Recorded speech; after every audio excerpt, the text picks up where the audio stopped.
What's up YouTube? Capital G here, looking at a new number Xyz monster coming out in the Arc V Collector's Pack. I'm not sure when we're going to be seeing this in the TCG, but that's cool because we can still look at the card, try and analyze it, see how good it is. This is number 45, Crumble Logos. Looks like some type of a horseman priest or something like that. You know, it almost looks like he has mechanical legs. Kind of reminds me of Hecarim from League of Legends, but like some sort of like priest version, old man priest or something like that. So anyways, this is number 45, Prophet of Disaster Crumble Logos. Interesting name. It's a zombie? He does kind of look undead. Okay, so it's it shouldn't be level, it should be rank. It's a rank 2 Earth Zombie Xyz monster, 2200 attack, 2000 defense, or excuse me, 0 defense. For a rank 2, 2200 is actually pretty good for a rank 2. Like usually when you get a rank 2, I'm generally expecting that to have somewhere between 1500 and 2000. So 22 is actually pretty powerful. It requires 2 or more level 2 monsters, so it's generic. Effect number 1. Once per turn, you can detach 1 Xyz material from this card, then target one other card on the field. The effects of that target are negated as long as this card remains face up. Okay, so that's kind of cool. It's like a permanent effect Veiler against one of your opponent's monsters. That's kind of nifty. Effect number 2.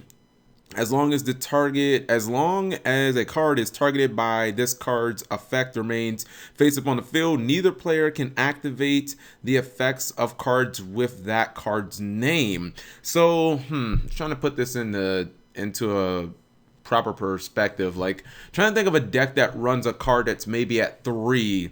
I guess maybe if you negate like a tin can or something like that, your opponent wouldn't be able to use any other tin cans like later in the war or anything like that, you know what I mean? And it says they can't even activate it. Okay, so yeah, that could be a situation where maybe your opponent somehow leaves like a tin can on the field, and even if they would like teleport out another tin can, not only can they not use its effect, obviously, to, you know, send 3 to the graveyard, or send 2 to the graveyard and 1 to the hand, but then they can't even banish to, you know, summon a big ship or something like that. It's just, this effect seems like it would be more relevant against decks that run like 3 copies of an important card that they want to trigger a lot. Like against something like Serteller Knights, okay, I could see it being kind of relevant. Like maybe you negate a Deneb, and then, you know, your opponent can't use any more Denebs later until this card essentially is off the board or something like that. I think effect number 1 is going to be like the more useful of card effects, just being able to instantly negate something. And now, where could you play this deck? Okay, well, I mean, I run like Frog Monarchs. It's still pretty good in that because, you know, Rodent, Toadin, Swap Frog, those are like level 2s and whatnot. Anything that spams level 2s, Ghost Tricks, they summon a lot of level 2s.